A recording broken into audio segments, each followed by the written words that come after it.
Magic morning. Magic morning. Hi, magic morning. Magic morning. Magic morning to all. Magic morning. Magic morning. Magic morning. Okay. സുഖാണോ എല്ലാവർക്കും? ആരും കാണുന്നില്ലല്ലോ. മണി sir hostel sir മാത്രം കാണുന്നുണ്ട്. ആരും കാണുന്നു? മുഫീദാനി. കൃഷ്ണമൂർത്തി സാറും വന്നു. നമ്മുടെ ഹോസ്റ്റിംഗ് സർ ഒരു വസീർ സാർ എത്തിയിരുന്നു. ഒരു വാം വെൽക്കം കൊടുക്കണ്ടേ റസാഖ് സർ ഹോസ്റ്റിംഗ് സാറിന്? തീർച്ചയായിട്ടും. ലോങ് ലീവ് കഴിഞ്ഞ് വരിക. അതെ, ലോങ് ലീവ് കഴിഞ്ഞിട്ട് ജോയിൻ ചെയ്തതാണ്. ഇല്ലേ, ആർക്കെങ്കിലും ഹോസ്റ്റിംഗ് സാറ് സെഷൻ മിസ് ചെയ്തിട്ടുണ്ടായിരുന്നോ? അതെ.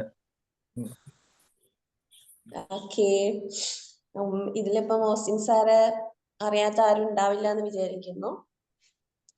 എല്ലാവർക്കും അറിയാലോ അല്ലേ? ഓക്കെ, അപ്പൊ നിങ്ങൾ പോസ്റ്ററിൽ കണ്ടിട്ടുണ്ടായിരിക്കും. കുറച്ച് ഒരു ഗ്യാപ്പിന് ശേഷം വീണ്ടും നമ്മുടെ ടീമിന്റെ കൂടെ ഹോസ്റ്റിംഗ് സാർ ജോയിൻ ചെയ്തിട്ടുണ്ട്. സോ ഇനി നല്ലൊരു സെഷൻ തന്നെ നിങ്ങൾക്ക് പ്രതീക്ഷിക്കാം. അപ്പം ഇന്നത്തെ സെഷന്റെ ടോപ്പിക് വരുന്നത് ഗോൾഡൻ മിഡാസ് ടച്ച് ആണ്. ഗോൾഡൻ എന്ന് പറയുമ്പോൾ എല്ലാവർക്കും അറിയാം അല്ലേ? ഗോൾഡ് അറിയാത്ത ആരും ഉണ്ടാവില്ല. പക്ഷെ ഈ ഒരു ടോപ്പിക് റിലേറ്റ് ചെയ്തിട്ട് എന്താണ് സാർ പറയാൻ പോകുന്നത് എന്നുള്ളത് നമുക്ക് വെയിറ്റ് ചെയ്യാം. ഇന്നത്തെ ഈ ഒരു സെഷന് വേണ്ടിയിട്ട് ഞാൻ ഓസിൻ സാറെ ഇൻവൈറ്റ് ചെയ്യാണ്. Osin sir, please welcome. Thank you Mufeeda, thanks a lot. കുറച്ച് ദിവസം മാറി നിന്നു, സത്യമാണ്. കാരണം ഞാൻ തന്നെ കുറച്ച് നോക്കിയപ്പോൾ നമ്മൾ കുറെ ടോപ്പിക്സ് ഒക്കെ കവർ ചെയ്തു. ഇനി എന്ത്, പിന്നെ ഈ മാജിക്കിന്റെ ഒരു പ്രത്യേകത അറിയാലോ, ഒരുപാട് പേര് ക്ലാസ്സുകൾ എടുക്കുന്നു, ഒരുപാട് ടോപ്പിക്സ്. സത്യം പറഞ്ഞാൽ ഇനി എന്തെടുക്കണം എന്നുള്ളത് വലിയൊരു ചോദ്യമാണ് സത്യം പറഞ്ഞ. കാരണം നിങ്ങൾക്ക് കിട്ടാവുന്ന ക്ലാസ്സുകളിലെ ഏറ്റവും ബെസ്റ്റ് നിങ്ങൾക്ക് കിട്ടുന്നുണ്ട്. ഇപ്പം പ്രവീണ മാമും ഈവൻ സൈഫ് സാറൊക്കെ ഒരുപാട് ക്ലാസ്സുകൾ എടുക്കുന്നുണ്ട്. അപ്പൊ ഞാൻ വിചാരിച്ചു കുറച്ചും കൂടി, പിന്നെ എന്റേതായ കുറെ തിരക്കുകൾ ഉണ്ടായിരുന്നു, വെക്കേഷൻ ആയിരുന്നു, കുറച്ച് ജോലി സംബന്ധമായ തിരക്കുകൾ ഉണ്ടായിരുന്നു.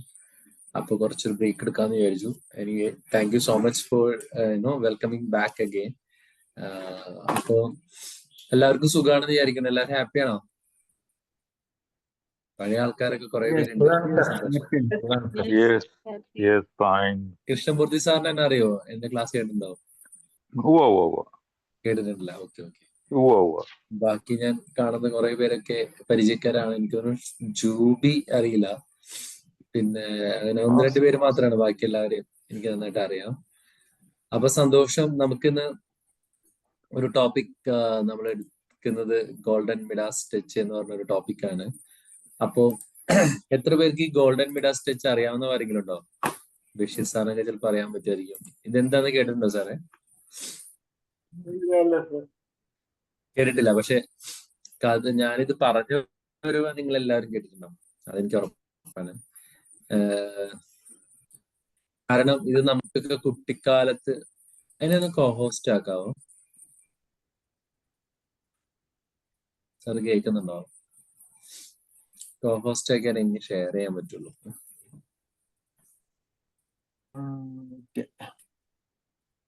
Okay, thank you so much. Thank you. കുട്ടിക്കാലത്തൊക്കെ നമ്മൾ ഒരുപാട് കേട്ടിട്ടുള്ളൊരു കഥയായിരിക്കും. അതുകൊണ്ട് I just share my screen. Okay, ഈ ഗോൾഡൻ മിഡാസ് ടച്ച് നിങ്ങൾ കേട്ടിട്ടുണ്ടാവും. എന്നാലും കേട്ടവർക്കും കേൾക്കാത്തവർക്കൊക്കെ വേണ്ടിയിട്ട് ഞാനൊരു കഥ പറയാം. അതായത് ഒരിക്കല് അതന്നെ, ഒരിക്കല് ഒരു രാജാവ് ഉണ്ടായിരുന്നു. അദ്ദേഹത്തിന്റെ പേര് മിഡാസ് എന്നായിരുന്നു.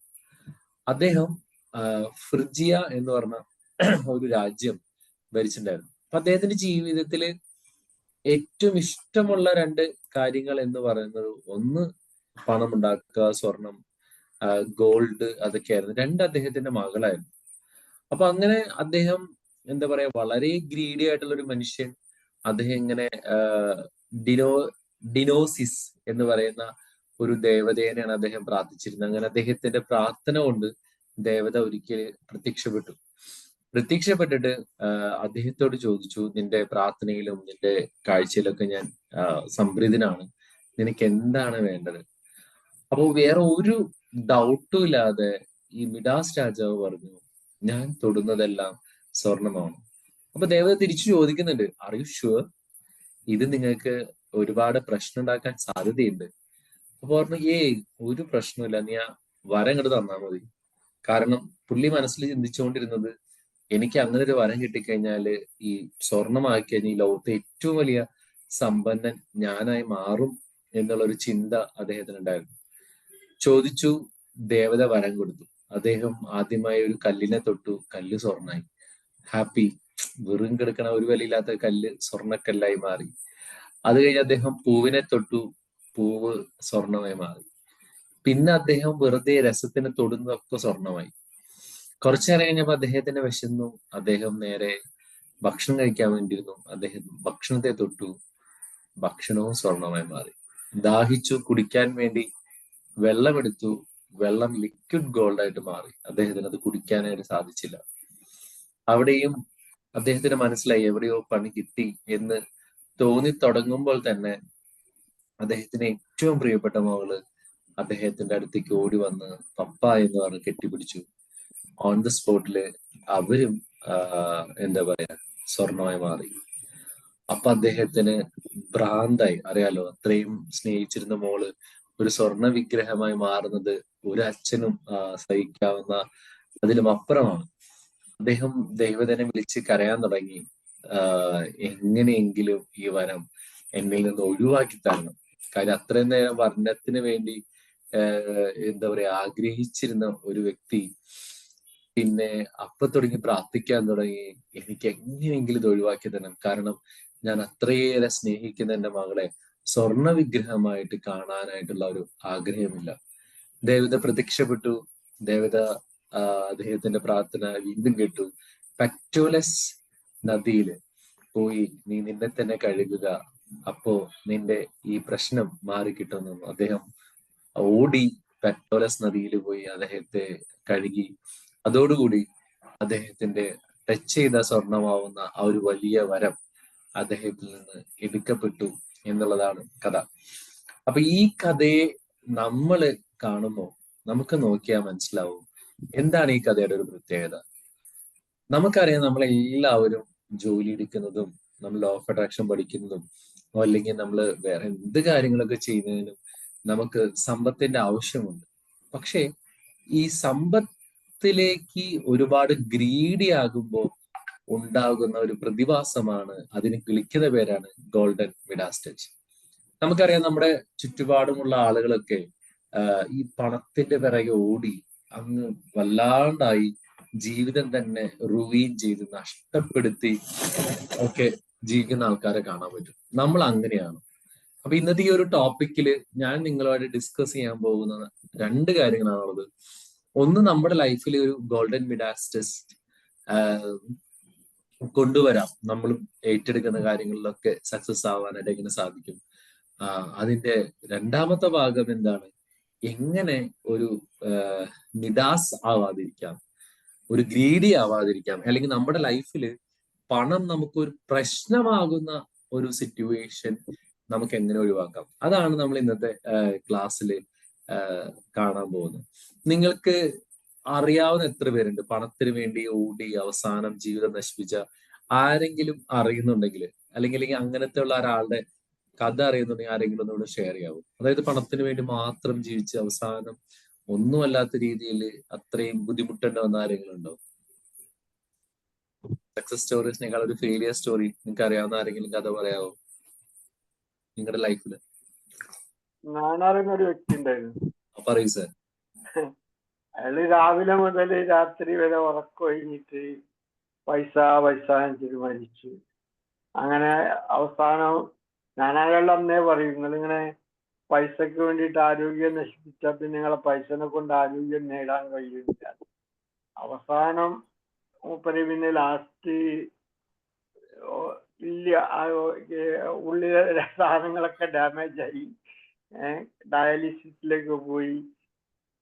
ലാസ്റ്റില് ഞാൻ കാണുമ്പോൾ അയാൾ പറഞ്ഞു, ഇത്രയും പൈസ ഉള്ള എനിക്കൊന്ന് ശരിക്കൊന്ന് മൂത്രം ഒഴിച്ചാൽ കിട്ടുന്ന സുഖപ്പില്ല.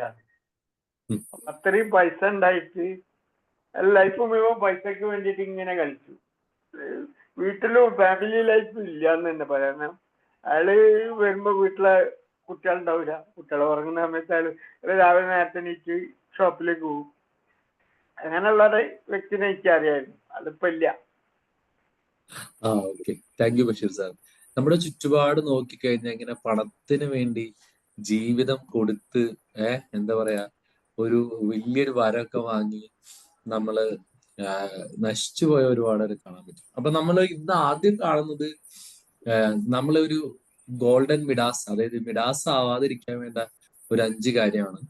ബാക്കി നമുക്ക് എങ്ങനെ ആ ഒരു വരം നേടിയെടുക്കാമെന്നുള്ളത് നമുക്ക് നെക്സ്റ്റ് ക്ലാസ്സിൽ കാണാം. അതിൽ ഫസ്റ്റ് പോയിന്റ് എന്ന് വെച്ചാല് ഗിവ് ടു ഗെയിൻ എന്നാണ്.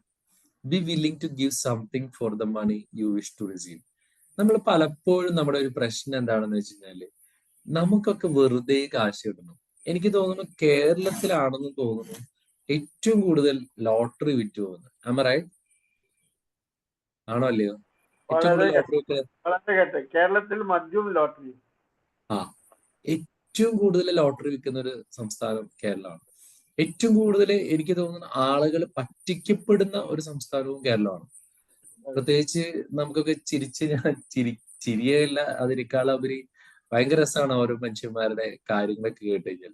ഞങ്ങളുടെ അടുത്ത് ചാലക്കുടിയിൽ വെച്ചിട്ടാണ് ഒരു ടീമിനെ പറ്റിച്ചത്. അതായത് എന്താണ് ഒരു നിധി ഉണ്ടെന്ന് പറഞ്ഞിട്ട്, അത് എനിക്ക് അതിനകത്ത് ഏറ്റവും കൂടുതൽ കോമഡി വന്നതെന്ന് പറയാം. ഏറ്റവും കൂടുതൽ ഞാൻ ചിരിച്ചതിന്റെ കാരണം വെച്ചാല് ഒരു 4 ആസാമി എന്നുള്ള പിള്ളേരാണ് കേരളത്തിൽ നിന്നുള്ള ഒരു 4 പ്രമുഖ വ്യവസായികളെ പറ്റിച്ചത്. നിധി കയ്യിലുണ്ട്, 14 ലക്ഷം രൂപ തന്ന നിധി തരാം എന്ന് പറഞ്ഞ് 6 ലക്ഷം രൂപ അഡ്വാൻസ് മേടിച്ച അവന്മാർ കുഞ്ഞു. പിന്നെ ട്രെയിനിൽ നിന്ന് അവർ ചാടി, പിന്നീടാണ് തിരിച്ചറിയുന്നത് നിധിയില്ല, ഒരു കുന്തൂല. ഒന്ന് ആലോചിച്ച് നോക്കി, ഒരു 13 ലക്ഷം കൊടുക്കാൻ റെഡിയാണ് നിധി കിട്ടാൻ. അവർക്ക് പ്രാന്തുണ്ടായി 13 ലക്ഷം രൂപ. അതുപോലെ സലീം കുമാർ എപ്പോഴും ഒരു തമാശ പറയും. തമാശയല്ല, റിയൽ സ്റ്റോറിയാണ്. അപ്പൊ സലീം കുമാറിന്റെ അടുത്ത് ഒരാളുണ്ട്, അയാൾ എന്നും വന്ന് എന്തെങ്കിലും വിൽക്കാൻ വരും. അപ്പൊ പുള്ളി പറഞ്ഞിങ്ങനെ ഒരു ഇൻസ്ട്രുമെന്റ് ഉണ്ട്, അത് ധന ആകർഷണ യന്ത്രം, അത് സാധനം കയ്യിലിരിക്കുന്നുണ്ട്. അപ്പൊ അതിന് ഇത്ര ലക്ഷം രൂപയാണ് വില. അപ്പൊ അത് വെച്ച് ഇങ്ങനെ ധനം ഒഴുകിക്കൊണ്ടിരിക്കും. അപ്പൊ സലീംകാർ ചോദിച്ചു, അപ്പൊ പിന്നെ അയാൾക്ക് കുറച്ച് പൈസയുടെ ബുദ്ധിമുട്ടുണ്ട്, അതുകൊണ്ട് അയാൾ വിൽക്കണേന്ന്. ഇത് ധനാകർഷണ യന്ത്രം ഈ സലീംകുമാർ വിൽക്കാണ്. അപ്പൊ പറഞ്ഞു, സലീംകുമാർ ചോദിച്ചാടാ പിന്നെന്തിനാ അയാൾ വിൽക്കണേ? അല്ല, അയാൾക്ക് ഇപ്പൊ കുറച്ച് പൈസക്ക് ബുദ്ധിമുട്ടുണ്ട്, അതുകൊണ്ടാണ് പുള്ളി വിൽക്കണേ, അല്ലെങ്കിൽ പുള്ളി വിൽക്കില്ലായിരുന്നു. അപ്പൊ നമ്മൾ ആലോചിച്ച മലയാളികൾക്ക് പണിയൊന്നും ചെയ്യാതെ വെറുതെ കാശുണ്ടാവും. അതുകൊണ്ടാണ് ഇവിടെ മാഞ്ചിയം തട്ടിപ്പ്. എനിക്ക് തോന്നുന്നു അതൊക്കെ സാറുമാർക്ക് അറിയായിരിക്കും, ചെറുപ്പക്കാർക്ക് അറിയില്ല. മാഞ്ചിയം, ആട് വളർത്തല്, പിന്നെ ഇപ്പൊ ഈ അടുത്ത് എന്നിട്ടാണ് നമ്മുടെ ലേറ്റസ്റ്റ് ആയിട്ട് ഹൈറിച്ച്. ഇപ്പൊ ലേറ്റസ്റ്റ് ആൾക്കാരുടെ കോടിക്കണക്കിന് രൂപ പോയ ഒരു പ്രോജക്റ്റ് ആയിരുന്നു ഹൈറിച്ച് എന്ന് പറഞ്ഞിട്ട്. തൃശ്ശൂർ ബേസ്ഡ് ആൾക്കാരാണ് അത് സ്റ്റാർട്ട് ചെയ്തത്. അതിനകത്ത് എത്രയോ ആളുകൾ, ഇപ്പൊ എന്റെ സ്ഥാപനത്തിലുള്ള ഒരു ചേച്ചി 3000 കോടിയിട്ടാണ് ഇതിൽ പോയത്. കപ്പിൾസ്, അതാ പറഞ്ഞ കപ്പിൾസ്, ഒരു പ്രദീപ് എന്നോ മറ്റേ പറഞ്ഞ അയാളുള്ള ഭാര്യയും കൂടി. അപ്പം എന്താ രസം, എന്റെ സ്ഥാപനത്തിൽ വർക്ക് ചെയ്യുന്ന, ക്ലീനിങ്ങിൽ വർക്ക് ചെയ്യുന്ന ചേച്ചി. അപ്പൊ ആ ചേച്ചിയുടെ അടുത്ത് ചേച്ചി എന്റെ അടുത്ത് എല്ലാ ദിവസവും ഒരു ഹോസ്റ്റൽ സാറേ ഇതിനകത്തൊന്ന് ജോയിൻ ചെയ്യും, 10,000 രൂപ അടച്ച് ഞാൻ 3 വർഷം കൊണ്ട് 3 ഇരട്ടിയായിട്ട് തിരിച്ചു കിട്ടും. അപ്പൊ ഞാനിപ്പോ അവർ പറഞ്ഞപ്പോഴാണ് ഞാൻ ഈ സാധനം എടുത്തത്. ഞാൻ അപ്പൊ തന്നെ വെബ്സൈറ്റ് കയറി നോക്കി, ഹൈറിച്ച് എന്നുള്ള വെബ്സൈറ്റ്. അന്ന് കയറി നോക്കിയപ്പോ ഒന്നുമില്ല, ആകെ എന്തൊരു ഓൺലൈൻ ഷോപ്പിൽ നിന്നുള്ള 2 സാധനവും വേറൊരു കൊന്തുള്ള എന്തൊക്കെയോ എഴുതിച്ചു. അപ്പൊ ഞാൻ ആ ചേച്ചിയോട് ചോദിച്ചു, ചേച്ചി ഈ 10,000 രൂപ തന്നാൽ 3 ഇരട്ടി നിങ്ങൾക്ക് തിരിച്ചു തരണേ. കാര്യം ഞാൻ ചേരൂല എന്നുള്ളത് വേറെ കാര്യം, പക്ഷെ അൾട്ടിമേറ്റ്ലി ഈ ചേച്ചിനെ ഒന്ന് പറഞ്ഞ് മനസ്സിലാക്കുള്ളൂ. അപ്പൊ ഞാൻ ചോദിച്ചു, എങ്ങനെ തരാൻ പറ്റും അവർക്ക് ഒരു സാധനം? അവർക്ക് നിങ്ങൾ 10,000 രൂപ കൊടുത്ത് അതിന്റെ ഒരു 5 ഇരട്ടി കിട്ടിയാലല്ലേ അവർക്ക് ഒരു 3 ഇരട്ടി നിങ്ങൾക്ക് തരാൻ പറ്റുള്ളൂ. ബാങ്കിലെ പലിശക്ക് ഇത്ര കിട്ടൂല. പിന്നെ എന്ത് ചെയ്തിട്ടാണ് ഇവർക്ക് ഈ 3? അല്ല സാറേ, അവര് കച്ചവടം ചെയ്യുന്നുണ്ട്. ഞാൻ പറഞ്ഞത് അവരുടെ വെബ്സൈറ്റ് ആണ് കാണുന്നത്, ഇതിനകത്ത് എന്ത് കച്ചവടമാണ് ഇവർ ചെയ്യുന്നത്? ആൾക്കാർ മുഴുവൻ പൈസ. ഇപ്പോഴും ഏറ്റവും രസകരമായ കാര്യം വെച്ചാൽ എന്റെ ഏറ്റവും നല്ല ഫ്രണ്ട്സ് അതിനകത്ത് ഉണ്ട് ഇപ്പോഴും. അവരൊക്കെ ഇവർക്ക് വേണ്ടിയിട്ട് പ്രാർത്ഥിക്കുകയും പൂജ നടത്തുകയൊക്കെ ചെയ്തുകൊണ്ടിരിക്കുക. അതായത് ഇവര് വിശ്വസിപ്പിച്ച് വെച്ചിരിക്കുന്ന വെച്ചാൽ ഈ പ്രദീപ് എന്ന് പറഞ്ഞ ആളും ഭാര്യയും തിരിച്ചു വന്നു കഴിഞ്ഞാല് ഇത് വീണ്ടും ആക്റ്റീവ് ആവുന്നു, ഇവർക്ക് കുറെ പൈസ കിട്ടുന്നതാണ് ഇവർ വിചാരിച്ചുകൊണ്ടിരിക്കുന്നത്. അപ്പൊ നമ്മളെപ്പോഴും മനസ്സിലാക്കേണ്ട, നമ്മുടെ ജീവിതത്തിൽ പണം ഒരു പ്രശ്നമാവാതിരിക്കണമെങ്കിൽ നമ്മള് എന്തെങ്കിലും നമുക്ക് കിട്ടുന്ന പണത്തിന് നമ്മൾ എന്തെങ്കിലും സർവീസ് കൊടുത്തിട്ടായിരിക്കണം. വെറുതെ കിട്ടുന്ന ഒരു പണവും നമ്മുടെ കയ്യിൽ ഇരിക്കത്തില്ല. നമ്മൾ അധ്വാനിക്കാതെയും നമ്മുടെ ബുദ്ധി പ്രയോഗിക്കാതെയും കിട്ടുന്ന ഒരു കാശും നമ്മുടെ ജീവിതത്തിന് ഉപകാരം ചെയ്യില്ല. അതുകൊണ്ട് ലോട്ടറി എടുക്കുന്നവരോട് എനിക്ക് സഹതാപം മാത്രമേ ഉള്ളൂ. ഞാൻ ഒരിക്കൽ പറഞ്ഞിട്ടുണ്ടെന്ന് തോന്നുന്നു, പഠനങ്ങൾ തെളിയിക്കുന്നതെന്ന് വെച്ചാൽ കേരളത്തിൽ തന്നെ ലോട്ടറി വകുപ്പ് ഈ പറഞ്ഞ ലോട്ടറി അടിച്ച ആൾക്കാരെ മുഴുവനും വിളിച്ചു വരുത്തി അവരോട് അവരുടെ സാമ്പത്തിക അവസ്ഥയെ കുറിച്ച് അറിയാൻ ഭയങ്കര ക്യൂരിയോസിറ്റി. കാര്യം 1-2 രൂപയല്ലല്ലോ, കോടിക്കണക്കിന് രൂപ കൊടുത്തു. ഇപ്പൊ സർക്കാർ വിചാരിച്ച് ഇവരൊക്കെ ഭയങ്കര ഹാപ്പി ആയിട്ട് കോടിക്കണക്കിന് രൂപ എൻജോയ് ചെയ്ത് ജീവിച്ചിരിക്കുന്നതാണ്. അന്ന് പറഞ്ഞത് ഒരു കണക്കുകൾ എന്ന് പറഞ്ഞു വെച്ചാല് എത്രയോ നൂറുകണക്കിന് ആളുകളെ വിളിച്ചതിൽ ഇൻവിറ്റേഷൻ കൊടുത്തതിൽ വരാൻ കെൽപ്പുള്ള 5 പേരെ ഉണ്ടായിരുന്നുള്ളൂ.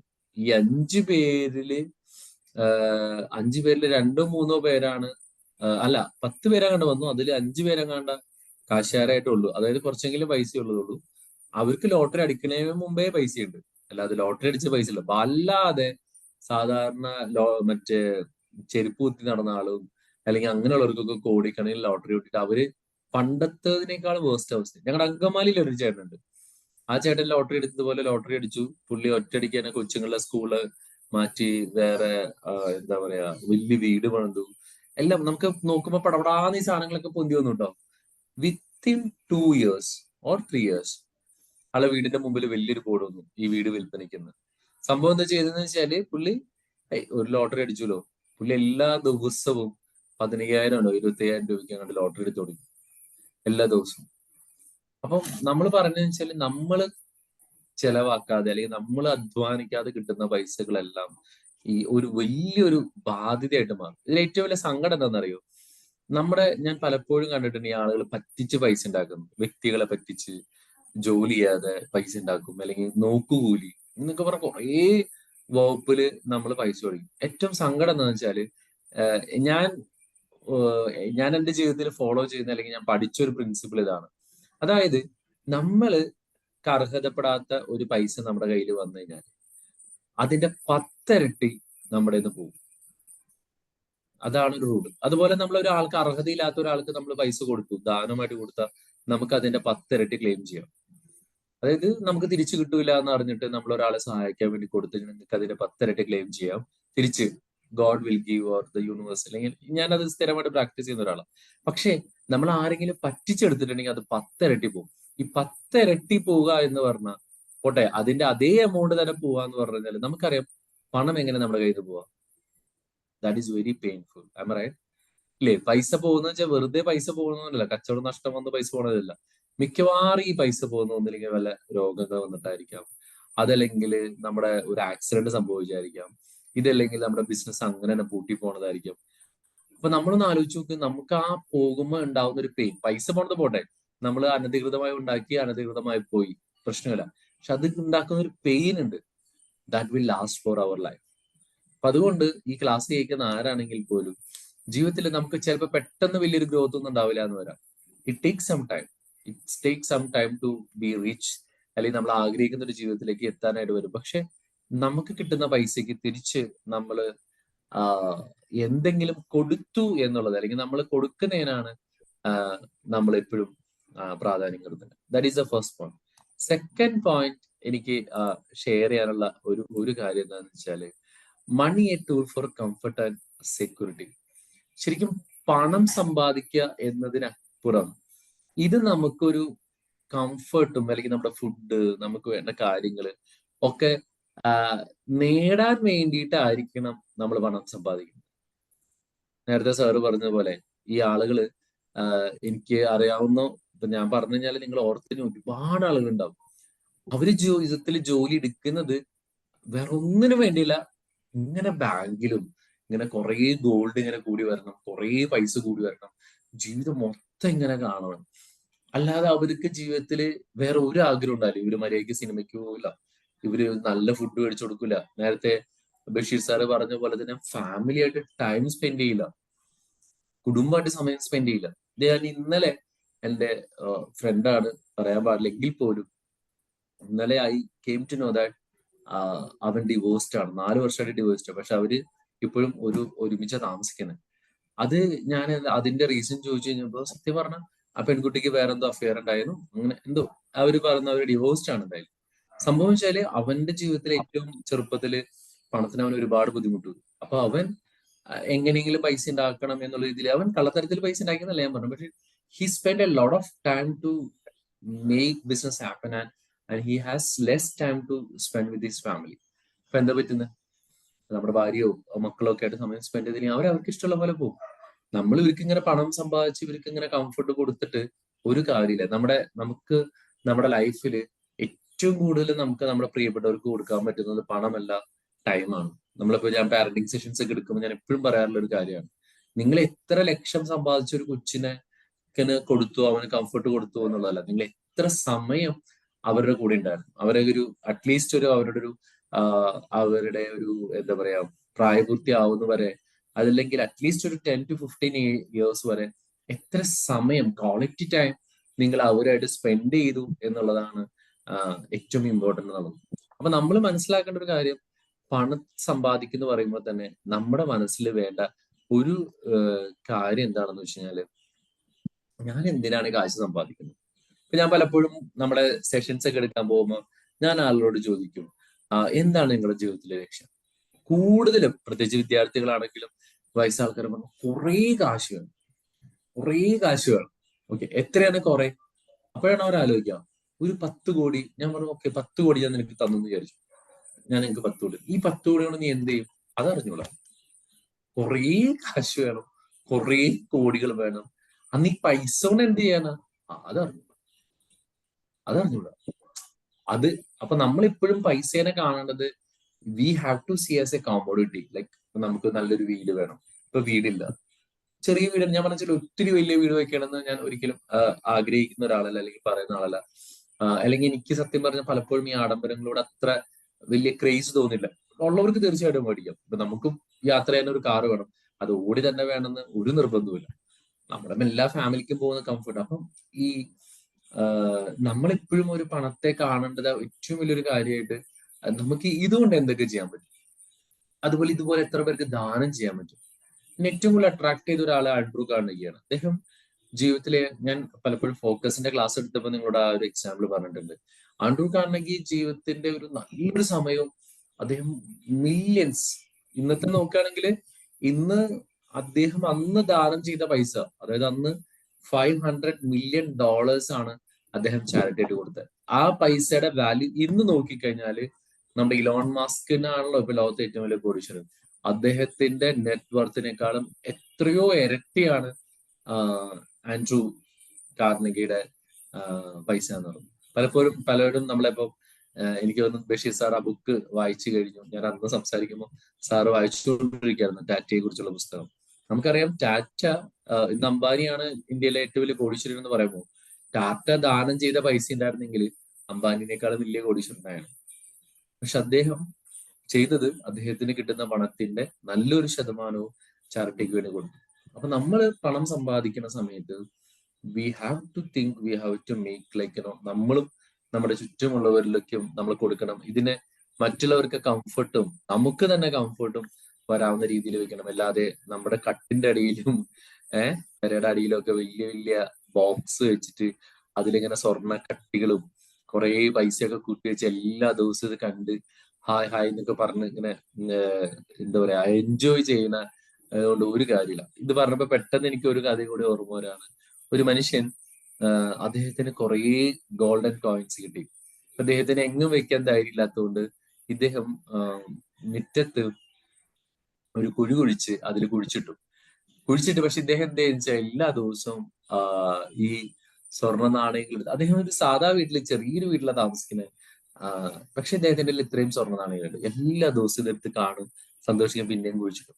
അങ്ങനെ ഇദ്ദേഹം പല ദിവസങ്ങൾ, രാത്രിയിലേക്കാണ് ഇദ്ദേഹം ചെയ്തിരുന്നത്. പക്ഷെ പല ദിവസങ്ങൾ ചെയ്തപ്പോൾ ആരും ഒരാള് ഇത്രയും വലിയൊരു സ്വർണ്ണ നാണയങ്ങള് ഇരിക്കുന്നത് കണ്ടു. ഒരു ദിവസം ഇദ്ദേഹം രാവിലെ കുഴിച്ച് ഇദ്ദേഹം ഇത് കണ്ട് ആസ്വദിക്കാൻ വേണ്ടി വരുന്ന സമയത്ത് ആ കുഴിയിൽ സ്വർണ്ണമില്ല, ആരോ അതോടൊന്ന് മോഷ്ടിച്ചു.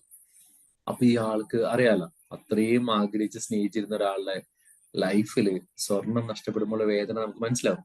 ഇദ്ദേഹം അവിടെ നിന്ന് ഇങ്ങനെ കരയായിരുന്നു. കുറേ കരഞ്ഞു കഴിഞ്ഞപ്പോ ആ വഴിക്ക് ഒരു സ്വാമി പോകുന്നുണ്ടായിരുന്നു. സ്വാമി ചോദിച്ചു, എന്താ മകനെ നീ കരയണെന്ന് ചോദിച്ചു. അപ്പൊ പറഞ്ഞു, ഞാനിങ്ങനെ കുറെ സ്വർണം ഇങ്ങനെ തൂക്കിയിട്ടുണ്ടായിരുന്നു, അല്ലെങ്കിൽ സ്വർണം കുഴിച്ചിട്ടുണ്ടായിരുന്നു, ഇപ്പൊ അത് കാണുന്നില്ല, ആരും മോഷ്ടിച്ചിട്ട് പോയി. അല്ല, നീ സ്വർണം വെച്ചിട്ട് എന്ത് ചെയ്യാൻ? ഞാനൊന്നും ചെയ്യാറില്ല. ഇതിന്ന് എന്തെങ്കിലും നീ ചെലവാക്കാറുണ്ടോ? ഒന്നും ചെലവാക്കാറില്ല. കാര്യം എനിക്കിത് കാണുന്നതാണ് സന്തോഷം. അപ്പൊ അത് പോയാലും നിനക്ക് ഒരു ബുദ്ധിമുട്ടില്ല. കാര്യം അതിൽ നിന്ന് ഒരു സ്വർണ്ണ നാണയം പോലും എടുത്ത് ഒരു കഞ്ഞിയോ അരിയോ ഒരു ഡ്രസ്സോ ഒന്നും മേടിക്കാൻ അദ്ദേഹം ഉപയോഗിക്കാതെ വെച്ചിട്ടുണ്ടെങ്കിൽ ആ പണം നിന്റെ കയ്യിലിരിക്കുന്നതും വേറെ ആളുടെ കയ്യിലിരിക്കുന്നതും ഒരു വ്യത്യാസമില്ല. അതുകൊണ്ട് നീ അതിനെ മറന്നേക്ക് എന്ന് സ്വാമി പറഞ്ഞു. അപ്പൊ നമ്മുടെ കയ്യിൽ എത്ര പണം ഉണ്ടെങ്കിലും അത് കൃത്യമായിട്ട് നമ്മൾ യൂസ് ചെയ്യുന്നില്ലെങ്കിൽ, അല്ലെങ്കിൽ എന്താ പറയാ, അത് നമ്മുടെ കംഫർട്ടിനൊക്കെ ഉപയോഗിക്കാനായിട്ട് ചെയ്തില്ലെങ്കിൽ വളരെ നഷ്ടമാണ്. ഇവിടെ സ്ത്രീജനങ്ങളുണ്ട്, പുരുഷജനങ്ങളുണ്ട്. ഈ സ്ത്രീകളോട് പ്രത്യേകിച്ച് ചോദിച്ചാൽ അറിയാൻ പറ്റും, എത്രയോ പാത്രങ്ങളാണ്, നല്ല പാത്രങ്ങള് ഒരു സ്പെഷ്യൽ ഡേയിൽ ഉപയോഗിക്കാമെന്ന് പറഞ്ഞെടുത്ത് വെച്ചിരിക്കുന്നത്. എത്രയോ ഡ്രസ്സുകളാണ് ഒരു നല്ല ദിവസം വരുമ്പോൾ ഉപയോഗിക്കാമെന്ന് പറഞ്ഞ് ഇപ്പൊ കീറി പറഞ്ഞതും, അല്ലെങ്കിൽ വളരെ എന്താ പറയാ വലിയ ആവറേജ് ആയിട്ടുള്ള സാധനങ്ങൾ ഇട്ടിട്ട് ഇതൊക്കെ എടുത്തു വെച്ചേക്കാണ് ഒരു ദിവസം വരുമ്പോ എല്ലാം കൂടി എന്താ പറയാ ശരിയാക്കാന്നൊക്കെ പറഞ്ഞിട്ട്. ഞാൻ തോന്നുന്നു കേരളത്തിലെ വീടുകളിൽ ഒരു 90% വീടുകളിലും 10-15 വർഷമായിട്ട് ഉപയോഗിക്കാത്ത പാത്രങ്ങൾ ഉണ്ടാവും. നമ്മൾ വല്ല സ്റ്റീൽ പാത്രത്തിലോ ഈ മൂട് ചളയുന്ന പാത്രത്തിലോ ഒക്കെയാണ് കഞ്ഞിയും കറിയും കുടിക്കുന്നത്. നല്ല വസ്തിപാത്രങ്ങളൊക്കെ അലമാരയിൽ ഇങ്ങനെ എടുത്തു വെച്ചേക്കാം ഒരു ദിവസം ആ സ്പെഷ്യൽ ഡേയില് ഉപയോഗിക്കാൻ വേണ്ടി. ഈ പ്രിൻസിപ്പിൾ പറഞ്ഞു വെച്ചാൽ യൂസ് ഇറ്റ്, ജീവിതത്തിൽ ഉപയോഗിക്കുന്നെങ്കിൽ അന്നത്തെ ദിവസം വരുമ്പോഴല്ല, അന്ന് നമുക്ക് നോക്കാം. ഈ ഉപയോഗിക്കുകയും അതിന്റെ ഇത് എടുക്കുന്നവർക്കാണ് ഈ ഗോഡ് അല്ലെങ്കിൽ പ്രപഞ്ചം കൊടുക്കുള്ളൂ. അല്ലാതെ ഈ അഷ്ടിച്ച് ജീവിച്ചിട്ട് ഇത് മുഴുവൻ എടുത്തു വെച്ച് എന്തെങ്കിലും ഒരു കാലം വരുന്നവർക്ക് ജീവിതത്തിൽ ഒന്നും വരില്ല. ഞാൻ പലപ്പോഴും സിംപ്ലിസിറ്റിയെ കുറിച്ച് ക്ലാസ് എടുക്കുമ്പോൾ ഞാൻ എപ്പോഴും പറയാറുള്ള ഒരു കാര്യമാണ്, നമ്മുടെ വീട്ടിൽ നമ്മൾ ഉപയോഗിക്കാതെ വെച്ചിരിക്കുന്ന സാധനങ്ങൾ എല്ലാം എടുത്ത് നാട്ടുകാർക്ക് കൊടുക്കുക. അപ്പോ ആ സ്ഥലങ്ങളിൽ പുതിയതും നല്ലതുമായ സാധനങ്ങൾ വന്നറിയും. അത് ആ ഒരു നെഗറ്റീവ് എനർജീനെ റിമൂവ് ചെയ്യാതെ ജീവിതത്തിൽ നിങ്ങൾക്ക് സമാധാനവും സന്തോഷം എന്തായാലും കിട്ടൂല. അത് പാത്രങ്ങളാവാം. ഞാൻ അന്ന് പറഞ്ഞൊരു റൂള് ഞാൻ നിങ്ങളോട് പറഞ്ഞ ഒരു 6 months നിങ്ങൾ ഉപയോഗിക്കാത്ത ഒരു സാധനം നിങ്ങളുടേതല്ലാന്ന് ഞാൻ പറഞ്ഞു. നിങ്ങൾക്ക് ആവശ്യമില്ലാത്ത സാധനം, അത് ബുക്കാവാം, പാത്രങ്ങളാവാം, ഫർണിച്ചർ ആവാം, ഒരു 6 മാസം നിങ്ങൾ ഉപയോഗിക്കുന്നെങ്കിൽ ഇറ്റ്സ് നോട്ട് യുവേഴ്സ്. നിങ്ങൾക്ക് അതെടുത്ത് ധൈര്യമായിട്ട് കൊടുക്കാം. പക്ഷെ ഇപ്പൊ ഞാൻ വേണമെങ്കിൽ ഒന്നും കൂടി ഈ ഒരു പ്രിൻസിപ്പളിന്റെ ബേസിൽ പറയാണ്, ഒരു 2 വർഷമായിട്ട് നിങ്ങൾ ഉപയോഗിക്കാത്ത ഒരു സാധനം ഉണ്ടെങ്കിൽ ദൈവം ഏതാർക്കെങ്കിലും കൊടുക്കും. തീർച്ചയായിട്ടും നിങ്ങൾക്ക് അതിലും മനോഹരവും അതിലും ശക്തവുമായ സാധനങ്ങൾ നിങ്ങളുടെ ലൈഫിലേക്ക് വരും. അത് അവിടെ വെക്കുന്നിടത്തോളം കാലം 2 വർഷമായിട്ട് ഉപയോഗിക്കാതെ എന്തെങ്കിലും ഒരു കാലത്ത് നമ്മളെ കുഴിച്ചിടുമ്പോൾ എന്തായാലും നമുക്കിത് കൊണ്ടുപോകാൻ പറ്റൂല. നമ്മുടെ കബറയിൽ ഇത് വെക്കാൻ പറ്റൂല, നമ്മളെ കത്തിക്കണേൽ ഇത് കൂട്ടി കഴിച്ച് കത്തിക്കാനും പറ്റൂല. സോ എന്തിന് നമ്മൾ ഇത് എടുത്തു വെച്ചിരിക്കണം? So use it or give it. അപ്പോ നമ്മൾ അത് കൊടുക്കുകയും ഉപയോഗിക്കുകയും ചെയ്യുമ്പോൾ നമുക്ക് കുറെ കൂടി നല്ലത് നമ്മുടെ ലൈഫിൽ വരും എന്നുള്ളതാണ്. 6:15. Let me give one more point. So the third point is use resource wisely. ഞാൻ എന്തുകൊണ്ട് ഈ പടം കാണിച്ചു എന്ന് വെച്ചാല്, നമ്മളിത് ഉപയോഗിക്കില്ല എന്ന് പറയുമ്പോൾ തന്നെ നമ്മുടെ ലൈഫിൽ പലപ്പോഴും നമ്മൾ പല കാര്യങ്ങളും ഒരുപാട് വേസ്റ്റ് ചെയ്യുന്ന ആൾക്കാരുണ്ട്. ഇപ്പൊ ഈ സാമ്പത്തികമായിട്ട് കുറച്ചുള്ള ആൾക്കാരൊക്കെ വല്ലാതെ വേസ്റ്റ് ചെയ്യുന്നുണ്ട്. അപ്പം ഒരു കണക്കുകൾ പറയുന്നത് വെച്ചാൽ അമേരിക്ക ഒരു വർഷം വേസ്റ്റ് ചെയ്യുന്ന ഫുഡ് ഉണ്ടെങ്കിൽ ഇന്ത്യ, ചൈന, ആഫ്രിക്ക തുടങ്ങിയ രാജ്യങ്ങളിലുള്ള മുഴുവൻ പാവപ്പെട്ടവരെയും ഫീഡ് ചെയ്യാനുള്ള ഒരു ഭക്ഷണം ഉണ്ട് എന്നാ പറയുന്നത്. അപ്പൊ നമ്മുടെ റിസോഴ്സസിനെ, ഞാൻ നേരത്തെ പറഞ്ഞതിന്റെ ഒരു എക്സ്റ്റെൻഡഡ് പോയിന്റ് ആണ്, നമ്മുടെ റിസോഴ്സസിനെ നമ്മൾ എഫക്റ്റീവായിട്ട് നമ്മൾ യൂസ് ചെയ്യുന്നതോടൊപ്പം തന്നെ നമ്മളത് ഇല്ലാത്തത് മറ്റുള്ളവരായിട്ടൊക്കെ ഷെയർ ചെയ്യുമ്പോൾ ലൈഫിൽ കുറേയും കൂടി ഒരു ഹാപ്പിനെസ് വരും, കുറേയും കൂടി സന്തോഷം വരും. ഞാൻ പറഞ്ഞല്ലോ, ഞാൻ കഴിഞ്ഞ പ്രാവശ്യം ഒരു ക്ലാസ് എടുത്തപ്പോൾ പറഞ്ഞാണ്, ഞാനൊക്കെ ലൈഫിൽ ഇങ്ങനെ പ്രശ്നങ്ങളൊക്കെ വരുമ്പോൾ കൊടുത്തു തുടങ്ങിയതിന് ശേഷമാണ് എനിക്ക് എന്തെങ്കിലും ഒരു ഐശ്വര്യം വന്നത് എന്ന് തന്നെ ഞാൻ പറയും. അതുവരെ ഞാനൊക്കെ ഒരു എന്താ പറയാ, ഒരു വളരെ നെഗറ്റീവ് മൈൻഡാണ്. അയ്യോ നമ്മളിപ്പം അയാൾക്ക് 500 കൊടുത്ത, അയ്യോ 500 എൻ്റെ പോയി, അല്ലെങ്കിൽ ഇന്ന ആൾക്കൊരു സഹായം ചോദിക്കും, അത് കൊടുത്തു കഴിഞ്ഞാൽ അയ്യോ ആ കാശ് എന്റെ നഷ്ടപ്പെട്ടു എന്നുള്ളൊരു തോട്ടിൽ നിന്ന് കൊടുത്താലേ വിത്താണ് ഇതെന്നും, ഈ പണം എന്ന് പറയുന്നത് വെറും വിത്താണെന്നും കൊടുക്കുന്നതിനനുസരിച്ച് ഇരട്ടിക്കുള്ളൂ എന്നുള്ളൊരു വലിയ പ്രിൻസിപ്പിൾ കിട്ടിയപ്പോ എന്റെ ലൈഫ് മാറി. അതുകൊണ്ട് അത് മുസ്ലിം സമുദായമൊക്കെ അത് വളരെ കൃത്യമായിട്ട് പഠിപ്പിച്ച് ചെയ്യിപ്പിക്കുന്നുണ്ട്. സക്കാത്ത് എന്ന് പറഞ്ഞ അത്രയും നിർബന്ധപൂർവ്വം ആളുകളെ കൊണ്ട് അവർ കൊടുപ്പിക്കുന്നു. അത് കൃത്യമായിട്ട് അവർ കണക്ക് വെച്ച് കൊടുക്കണം എന്ന് പറയുന്നു. അതുകൊണ്ട് തന്നെ അവരുടെ പണം ഇരട്ടിക്കുന്നത് നമുക്ക് കാണാൻ പറ്റും. അത് കൃത്യമായിട്ട് ചെയ്യുന്ന ആളുകളെ നോക്കി അറിയാൻ പറ്റും. അതുപോലെ തന്നെ ഞാൻ പലപ്പോഴും കണ്ടിച്ചപ്പോൾ ഹിന്ദുസിൽ കണ്ടിരിക്കുന്ന ഒരു ഇതാന്ന് വെച്ചാൽ ഇപ്പം കേരളത്തിലുള്ളവന്മാർ ചെയ്യണമെന്ന് എനിക്ക് അറിഞ്ഞൂടാ. പക്ഷെ ഈ ശബരിമലയിൽ ഈ ഹൈദരാബാദിൽ നിന്നോ തമിഴ്നാട്ടിൽ നിന്നോ അല്ലെങ്കിൽ ആളുകളൊക്കെ വരുമ്പോൾ അവർ വലിയൊരു പണച്ചാക്ക് കൊണ്ടുവന്നിട്ടാണ് അല്ലെങ്കിൽ പൈസ കൊണ്ടുവന്നിട്ടാണ് അയ്യപ്പന് കൊടുക്കുന്നത്. അപ്പൊ അവര് പറഞ്ഞു വെച്ചാല് ഞങ്ങളുടെ പാർട്ട്ണർ അവരൊക്കെ കച്ചവടം തുടങ്ങുമ്പോൾ അയ്യപ്പനെ ഒരു പാർട്ട്ണറായിട്ടാണ് അവർ കച്ചവടം തുടങ്ങും. മിക്കവാറും നോർത്ത് ഇന്ത്യയിൽ അല്ലെങ്കിൽ കേരളം വിട്ടുള്ള സ്ഥലങ്ങളിലൊക്കെ ഉള്ള ആളുകളൊക്കെ അവർ ബിസിനസ് ചെയ്യുമ്പോൾ they will make God as A partner. എന്നിട്ട് കിട്ടുന്ന പ്രോഫിറ്റിന്റെ ആ വർഷം കിട്ടുന്ന പ്രോഫിറ്റിന്റെ ആ ഒരു പെർസെന്റേജ് അവരുടെ അമ്പലത്തിലോ ഈ പറഞ്ഞ ഒരു നേർച്ചയൊക്കെ ആയിട്ട് കൊടുക്കും. സോ അങ്ങനെ നോക്കുന്ന ആളുകളിലൊക്കെ ഒരു സാമ്പത്തികമായിട്ടൊക്കെ വളരുന്ന നമുക്ക് കാണാൻ പറ്റും. അപ്പം ഞാൻ നമുക്ക് ഇതിന്റെ രണ്ടാം ഭാഗം അടുത്ത പ്രാവശ്യം തുടങ്ങാം. എന്തായാലും ഞാൻ ഇന്ന് പറഞ്ഞത് 3 പോയിന്റ്സ് ആണ്. ഒന്ന്, നമ്മുടെ ലൈഫിൽ ഒരു ഗോൾഡൻ മിഡാസ് ആവാതിരിക്കാൻ വേണ്ടിയിട്ട് ഒന്നാമത്തെ കാര്യം ഞാൻ പറഞ്ഞത് എന്താ പറയാ, കൊടുക്കുക. നിങ്ങളുടെ സർവീസ് കൊടുത്തിട്ട് പണം ഉണ്ടാക്കുക. അന്യായമായി ഉണ്ടാക്കുന്ന ഒരു പണവും നിങ്ങൾക്ക് ഉപകാരപ്പെടൂല. അത് നിങ്ങളെ നശിപ്പിക്കുകയും സങ്കടത്തിലേക്കും മാറ്റുകയും ചെയ്യുള്ളൂ. 2, പണം സമ്പാദിക്കുന്നത് പണത്തിന് വേണ്ടി സമ്പാദിക്കാതെ നിങ്ങളുടെ കംഫർട്ട്, നിങ്ങളുടെ ജീവിതത്തിൽ അല്ലെ നിങ്ങൾക്കും നിങ്ങളുടെ ചുറ്റുമുള്ള ആളുകൾക്കൊക്കെ വേണ്ടിയിട്ട് അത് ഉപയോഗിക്കാവുന്ന രീതിയിൽ അതിനെ മനസ്സിൽ കണ്ടിട്ട് വേണം നമ്മൾ പണം സമ്പാദിക്കാൻ. അതിനു വേണ്ടി ആയിരിക്കണം നമ്മൾ സമ്പാദിക്കേണ്ടത്. അല്ലാതെ ബാങ്കിലെ ഡെപ്പോസിറ്റ്സ് കൂട്ടിയോ വീടിന്റെ കട്ടിന്റെ അടിയിൽ നോട്ടിന്റെ എണ്ണം കൂട്ടിയും അതുപോലെ തന്നെ എന്താ പറയാ പെട്ടിക്കകത്ത് സ്വർണ്ണ നാണയങ്ങളും സ്വർണം കൂട്ടി വെച്ച് എന്തെങ്കിലും ഒരു കാലത്ത് നമുക്ക് ഇതൊക്കെ കണ്ട് ആസ്വദിക്കാം എന്ന് പറഞ്ഞിട്ടായിരിക്കും ഇത് ചെയ്തത്. മൂന്നാമത്തെ ഞാൻ പോയിന്റ് പറഞ്ഞത്, നമുക്ക് ആവശ്യമില്ലാത്ത കാര്യങ്ങൾ നമ്മുടെ ഓരോ റിസോഴ്സസിനെയും വളരെ നന്നായി ഉപയോഗിക്കുക. മാറ്റി വെച്ചിരിക്കുന്ന ഡ്രസ്സൊക്കെ എടുത്തിടുക. ഈ എന്നും കീറ തുണി എടുക്കാതെ കുറച്ച് നല്ല ഡ്രസ്സൊക്കെ ഇട്ട് വീട്ടിലാണെങ്കിലും നമുക്ക് കുറച്ചും കൂടി മാന്യമായിട്ട് ഇരിക്കാം. അതുപോലെ തന്നെ മറ്റുള്ളവർക്ക് നമ്മൾ ഉപയോഗിക്കാത്ത ഡ്രസ്സ് ഇടയ്ക്കിടയ്ക്ക് ഒരു ഓഡിറ്റ് നടത്തി മറ്റുള്ളവർക്ക് കൊടുക്കുക, ഉപയോഗിക്കാൻ കഴിയുന്നവർക്ക് കൊടുക്കുക. അപ്പൊ തീർച്ചയായിട്ടും കുറേ നല്ല ഡ്രസ്സും ഓർമ്മകളൊക്കെ നിങ്ങളുടെ ലൈഫിലേക്ക് വരും. അങ്ങനെ നമുക്ക് ഒരു ഗോൾഡൻ മിഡാസ് നമ്മുടെ ലൈഫിൽ സംഭവിക്കാതിരിക്കട്ടെ. എല്ലാവർക്കും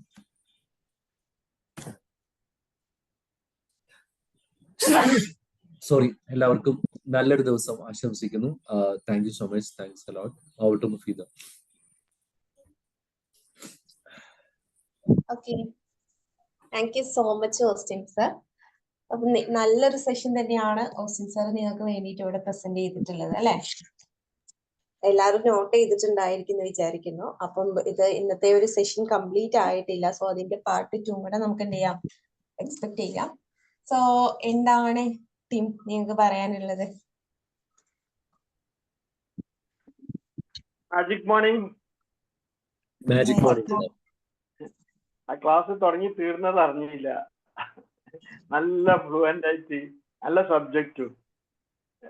മനുഷ്യൻ പൈസന്റെ പിന്നാലെ പായുമ്പോ ഇങ്ങനെ ഓരോരുത്തരെ കാണുമ്പോൾ ബേജാറാകും. ഇയാളെ ലൈഫ് പഠിച്ചം കൊടുത്ത് ആകെ ചുരുങ്ങിയ നിമിഷമേ ഉള്ളൂ. പ്രസന്റ് എൻജോയ് ചെയ്യാതെ ഇയാളിങ്ങനെ ഫ്യൂച്ചറിൽ ഞാൻ ഇന്നതാവും ഇങ്ങനെ ഇപ്പൊ കരുതി ഇങ്ങനെ ഓടുക. അപ്പൊ ഇന്നലെ ഞാന് കൊയിലാണ്ടി ഒരു മരണം, അയാളെ വീട് നല്ല രസമുള്ളൊരു വീടുണ്ടായി. രാവിലെ കൂടിയിരുന്ന് വൈകുന്നേരം റിസപ്ഷൻ. ആളെ പഠിച്ചാണ് 12 മണിക്ക് വിളിച്ചോണ്ട്. അതാണ് നമ്മളെ ലൈഫ്. നമ്മള് ഭയങ്കര പ്രസന്റിനെ തീരെ ശ്രദ്ധിക്കാതെ ഇങ്ങനെ ഫ്യൂച്ചറും ഇതും കൊണ്ടിട്ട് ഇങ്ങനെ പരക്കാൻ പാടി. ഞാനിവിടെ വായിച്ചിട്ടുണ്ട്, പണം തന്നെയാണ് നമ്മളൊരു വണ്ടിക്ക് വാഹനത്തിന് ഫ്യൂവൽ വേണം. അത് ഫുൾ ടാങ്ക് അടിച്ചു കഴിഞ്ഞിട്ട് പിന്നെ നമ്മളത് ഒരു 10-20 ക്യാൻ പാസഞ്ചർ സീറ്റിലൊക്കെ നിറച്ചിട്ട് പോകേണ്ട ആവശ്യമില്ല. നമുക്ക് ജീവിതത്തിൽ ആവശ്യമുള്ള ഒരു അത്യാവശ്യം ജീവിക്കാനുള്ള ഒരു കാശായി കഴിഞ്ഞാൽ പിന്നെ സർവറിന് വളരെ കറക്റ്റാണ്. നമ്മളത് ആവശ്യക്കാരന് ഷെയർ ചെയ്യുമ്പോൾ യൂണിവേഴ്സ് 10 ഇരട്ടി 100 ഇരട്ടി നമുക്ക് തിരിച്ചു തരും. നമ്മളെ ഖുറാനിലൊരു വചനം തന്നെ ഉണ്ടത്. അങ്ങനെ ഇങ്ങനെ എനിക്ക് വേണ്ടി കടം തരുന്നവൻ ആരാനുള്ളത്, അങ്ങനെ നൽകുന്ന കടത്തിന് ഞാൻ അതിന്റെ 100 ഇരട്ടി ഞാൻ നിങ്ങൾക്ക് തിരിച്ചു തരുന്നു. എന്ന് പറഞ്ഞൊരു ഒരു ആയത്ത് തന്നെ ഉണ്ട്. അതായത് ദൈവത്തിന് വേണ്ടി കടം കൊടുക്കാന്ന് ദൈവത്തിന് ആവശ്യമുള്ള വെറുതെ ആൾക്കാർക്ക് വേണ്ടി ചെയ്യാന്നുള്ളതാണ്. നല്ല ക്ലാസ് ആയിരുന്നു sir. Thank you very much. Thank U Basheer sir, thank you so much. Thank you, Bashir sir. Thank you so much. Okay. Yes, magic morning. Magic വളരെ നല്ലൊരു ക്ലാസ് തന്നെയായിരുന്നു. ആദ്യം മുതൽ അവസാനം വരെയും ടൈം പോയത് തന്നെ അറിഞ്ഞില്ല. ബഷീർ സാർ പറഞ്ഞ മാതിരി വളരെ ഓരോ പോയിന്റ്സും വളരെ വാല്യൂബിൾ ആയിരുന്നു. Thank you sir. Thank you Krishnamurthy sir, thanks a lot. Thank you, Krishnamurthy sir. Thank you so much. Okay. അടുത്ത ആള് മണി സർ. ഒരുപാട് ആൾക്കാരുണ്ടല്ലോ പുതിയത്. നമസ്കാരം സാർ, വീണ്ടും കണ്ടതിൽ വളരെ സന്തോഷം. Thank you Mani sir. നല്ല ക്ലാസ് ആയിരുന്നു. നല്ല ഒഴുക്കോട് കൂടി തീർന്ന് അറിഞ്ഞിട്ടില്ല. ബഷീർ സാറും കൃഷ്ണമൂർത്തി സാറും പറഞ്ഞ തന്നെ വളരെ മനോഹരമായി തന്നെ പ്രസന്റേഷൻ.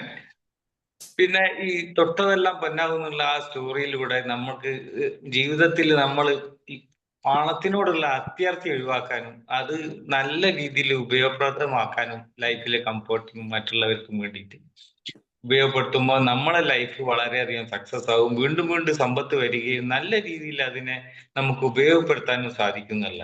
നല്ലൊരു നോവൽ ഐഡിയ തന്നെ ആയിരുന്നു എന്ന് സാറ് പറഞ്ഞു തന്നത്. നമ്മളെ ലൈഫിൽ പ്രാവർത്തികമാക്കുമ്പോൾ നമ്മൾ റിലാക്സ്ഡ് ആവും, ഹാപ്പിനെസ് ഉണ്ടാവും, ഒക്കെ ഉണ്ടാവും. വെറുതെ പണത്തിന് പിന്നാലെ പോയി കൂടി തൊട്ടതെല്ലാം പൊന്നാകുന്ന മാതിരി ഒക്കെ ചെയ്താൽ നമുക്കത് ഉപയോഗപ്പെടില്ല. നല്ലത് മാത്രം നമുക്ക് അർഹതപ്പെട്ടത് നമുക്ക് കിട്ടും. അത് നമ്മൾ വളരെ മെച്ചപ്പെട്ട രീതിയിൽ വിനിയോഗിക്കുക എന്നുള്ളതാണ്. ഏതായാലും വളരെ നല്ല ക്ലാസ് ആയിരുന്നു sir. Thank you very much sir. Thank you Mani sir, thanks a lot. Thank you, Mani sir. Thank you so much. Rasat പിന്നെ sir. പുതിയ ആളുകളുണ്ട്. പുതിയ ആളുകൾ Okay. കുറച്ചുണ്ടല്ലോ. അസ്ലം സാർ ഉണ്ട്, ആ, അതുപോലെ തന്നെ രഞ്ജിത്ത്. ജസ്റ്റ് എന്ന് പറഞ്ഞോളെ. അസ്ലം sir.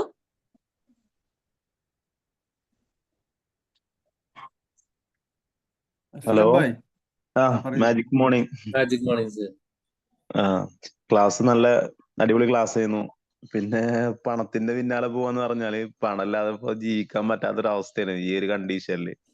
അപ്പൊ നമ്മളെ പിന്നെ പണം വേണം, ജീവിതം വേണം. പിന്നെ അതിൽ പ്രധാനപ്പെട്ട ഞാൻ മനസ്സിലാക്കിയത് എന്താ വെച്ചാല് ഈ നിമിഷത്തിൽ ജീവിക്കുക. അതായത് ഇനിയിപ്പോ ഒരു വീട് വെക്കുകയാണെങ്കിൽ വീടിന്റെ പണികളും കാര്യങ്ങളൊക്കെ നടക്കുകയാണെങ്കിൽ ആ വീട് കുടിയിരിക്കാൻ വേണ്ടി ആ കുടിക്കുന്ന സമയത്ത് മാത്രമേ ഉള്ളൂ സന്തോഷിക്കുക എന്നുള്ളൊരു നിലപാട് മാറ്റിയിട്ട് ആ ഓരോ മൊമെന്റിലും സന്തോഷമായിട്ട് മുന്നോട്ട് പോവാ എന്നുള്ളൊരു ഓപ്ഷനാണ് ഉള്ളതെന്നാണ് ഞാൻ മനസ്സിലാക്കുന്നത്.